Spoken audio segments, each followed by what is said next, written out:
Hello everyone. कला class में आपका स्वागत है और हम प्रैक्टिस पेपर सॉल्व कर रहे हैं। पहला क्वेश्चन है, छितेंद्रनाथ मंजूमदार का जन्म कब हुआ था। पहले छितेंद्रनाथ मंजूमदार के बारे में जान लेते हैं। भारत के आधुनिक कलाकार के रूप में जाने जाते हैं ये, और आधुनिक कला को नई दिशा देने का सफल प्रयास किया इन्होंने। इनका जन्म हुआ है 31 जुलाई 1819 ईस्वी में, 31 जुलाई 1891 में, 31 जुलाई 1892 ईस्वी में, 31 जुलाई 1893 ईस्वी में। तो राइट आंसर है 31 जुलाई 1891 में इनका जन्म हुआ है। नेक्स्ट क्वेश्चन है, छितेंद्रनाथ मंजूमदार का जन्म पश्चिम बंगाल के किस जिले में हुआ था। कोलकाता में, हुगली में, मुर्शिदाबाद में, 24 परगना में। एक तो ये इनका जन्म जो हुआ था वो सामान्य परिवार में हुआ था, और पढ़ने में भी ये सामान्य स्तर के बालक थे। इनका जो जन्म हुआ था कौन से जिला में हुआ था, मुर्शिदाबाद जिले में हुआ था। राज्य कौन सा हो जाएगा, पश्चिम बंगाल। राज्य हो जाएगा, जिला कौन सा हो गया, मुर्शिदाबाद। नेक्स्ट क्वेश्चन है, छितेंद्रनाथ मंजूमदार ने कलकत्ता कला विद्यालय में प्रवेश कब लिया था। 1902, 3, 4, 5। कलकत्ता कला विद्यालय के जो उस टाइम पे प्रधानाचार्य थे वे थे अविंद्रनाथ टैगोर। ठीक है। और छितेंद्रनाथ मंजूमदार ने बंगाल शैली को आगे बढ़ाने में इनका बहुत बड़ा योगदान रहा है। तो इसका राइट आंसर हो जाएगा 1905। नेक्स्ट है, छितेंद्रनाथ मंजूमदार किसके शिष्य थे। अभी मैंने बताया आपको, छितेंद्रनाथ मंजूमदार जो हैं अविंद्रनाथ टैगोर के शिष्य थे। कलकत्ता विद्यालय में, कला विद्यालय में उस टाइम पे ये प्रधानाचार्य थे अविंद्रनाथ टैगोर, जब इन्होंने प्रवेश लिया था। ठीक है।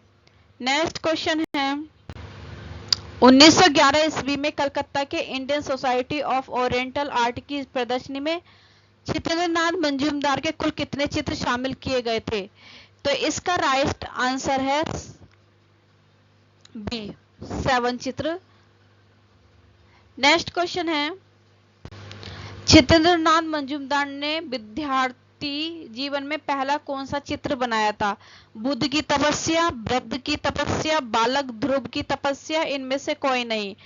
तो उन्होंने बनाया था बालक ध्रुव की तपस्या, और ये उस टाइम पे 80 रुपए का बिका था, बेचा गया था ये 80 रुपए का। ठीक है। और ये बालक ध्रुव की तपस्या ना देकर के यहाँ पे ऑप्शन में ध्रुव भी दे सकते हैं, तो वो भी आंसर सही हो जाएगा। ठीक है। पूरा नाम ना देके ओनली ध्रुव दिया जाए तो वो भी सही कर देना। ठीक है। तो नेक्स्ट क्वेश्चन है, छितेंद्रनाथ मंजूमदार के द्वारा बनाया हुआ दूसरा चित्र राधा का अभिसार कितने रुपए का बिका था। राइट आंसर है इसका सी, 100 रुपए का। आगे क्वेश्चन चलते हैं, Kshitindranath Majumdar Indian society of oriental art Kolkata में कला शिक्षक के रूप में कब नियुक्त किए गए थे। राइट आंसर है 1924 ईस्वी। नेक्स्ट क्वेश्चन है, किस वर्ष इलाहाबाद विश्वविद्यालय में कला विभाग की स्थापना छितेंद्रनाथ मंजूमदार की देखरेख में किया गया था। तो इसका राइट आंसर है 1 सितंबर 1942। इलाहाबाद विश्वविद्यालय में कला विभाग की शुरुआत छितेंद्रनाथ मंजूमदार ने करी थी। ठीक है। नेक्स्ट है, ये इंपॉर्टेंट बात है कि इलाहाबाद विश्वविद्यालय कला विभाग की जो शुरुआत करी थी वो छितेंद्रनाथ मंजूमदार ने करी थी इसकी। छितेंद्रनाथ मंजूमदार ने गीत गोविंद पर आधारित कुल कितने चित्रों का निर्माण किया है। इसका राइट आंसर है 17। ठीक है। धार्मिक चित्र बनाए इन्होंने राधा कृष्ण के ऊपर, प्राकृतिक दृश्य के रूप में के भी कलाकार कहलाते हैं, और प्राकृतिक दृश्य के चित्र में गतिशील चित्र बनाए। व्यक्ति चित्रण करने में भी कुशल थे, और गीत गोविंद का चित्रकार भी किया था। गीत गोविंद के चित्रकार भी ये कहलाते हैं। ये चित्रित किया था गीत गोविंद को भी। ठीक है, नेक्स्ट क्वेश्चन है, चित्रेंद्रनाथ मंजूमदार ने के संदर्भ में असत्य कथन की पहचान करे। असत्य कथन की पहचान कर रही है। इन्हें भारत का फ्रा एनजी को कहा जाता है, ये सही है। ठीक है, ये शैव धर्म से के अनुयायी थे, ये गलत है। शैव धर्म नहीं, हमें असत्य देखना है तो ये ऑप्शन तो होगा नहीं, ये राइट है। ये गलत है तो ये ऑप्शन हमारा हो जाएगा, शैव धर्म के नहीं थे, वे विष्णु धर्म के अनुयायी थे, विष्णु वैष्णव धर्म के अनुयायी थे ये। इन्हें शिक्षक के रूप में, चित्रकार के रूप में, शिक्षक के रूप में और कवि के रूप में इन्हें जाना जाता है। ये एक शिक्षक भी थे, एक चित्रकार भी थे और एक कवि भी थे। नेक्स्ट क्वेश्चन है, राइट आंसर इज बी, हमें असत्य ही ढूंढना है। इनके सभी चित्रों में भाव की प्रधानता, ये भी सही है। ये कवि हृदय के रूप में भी जाने जाते हैं, ये भी सही है। यहां से भी क्वेश्चन बन सकता है कि कौन सा ऐसा चित्रकार है जो कवि हृदय के रूप में भी जाने जाते हैं। तो ये शिक्षक भी थे, चित्रकार भी थे और एक कवि भी थे।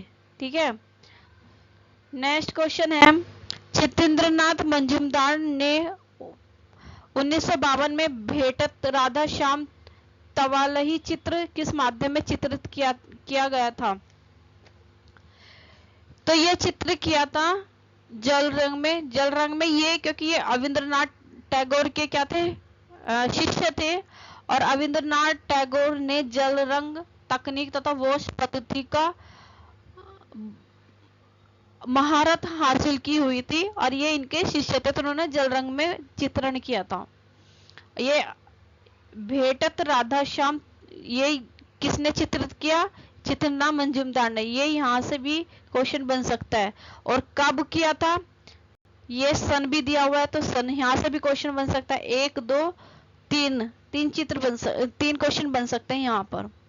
नेक्स्ट क्वेश्चन है, चित्रेंद्रनाथ मंजूमदार के चैतन्य श्रृंखला का सबसे विख्यात चित्र है। ये चैतन्य की चलशाला, गुरु के द्वार पर, चैतन्य संत के रूप में, चैतन्य गृह त्याग। तो इसका राइट आंसर है चैतन्य गृह त्याग श्रृंखला, ये विख्यात में है, बहुत प्रसिद्ध चित्र है ये चैतन्य श्रृंखला की। और चैतन्य श्रृंखला किसने बनाई, यहाँ से क्वेश्चन भी आ सकती है, चित्रेंद्रनाथ मंजूमदार ने बनाया है। ये सारे के सारे चित्र जो हैं ये चैतन्य के श्रृंखला के हैं। ठीक है, और ये सारे चित्र इन्होंने ही बनाए हैं। चैतन्य की चलशाला, गुरु के द्वार पर, चैतन्य संत के रूप में, चैतन्य का गृह त्याग। और ये जो चित्र है, जो राइट आंसर है, ये विख्यात है, ये प्रसिद्ध चित्र है चैतन्य श्रृंखला का। नेक्स्ट क्वेश्चन है, चित्रेंद्रनाथ मंजूमदार के संदर्भ में असत्य कथन की पहचान करें।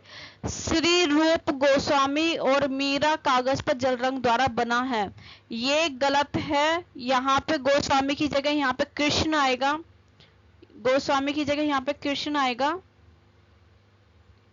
ये अंतर्दर्शी कलाकार थे, ये भी सही है। और हमें असत्य ढूंढना है तो पहला वाला हमारा सही आंसर हो जाएगा। इनकी कला में प्रेम की एक मीठी उदासी दिखाई देती है, ये भी सही है। इन्होंने अपने चित्रों में कोमल रंगों का प्रयोग किया, ये भी सही है। ठीक है, तो हमारा जो राइट आंसर है असत्य ढूंढना है तो ये वाला फर्स्ट वाला नंबर वाला सही आंसर है। ठीक है दोस्तों, हमारी वीडियो आपको अच्छी लग रही है तो प्लीज लाइक करिए, कमेंट करें, सब्सक्राइब कीजिए, शेयर कीजिए। Thank you.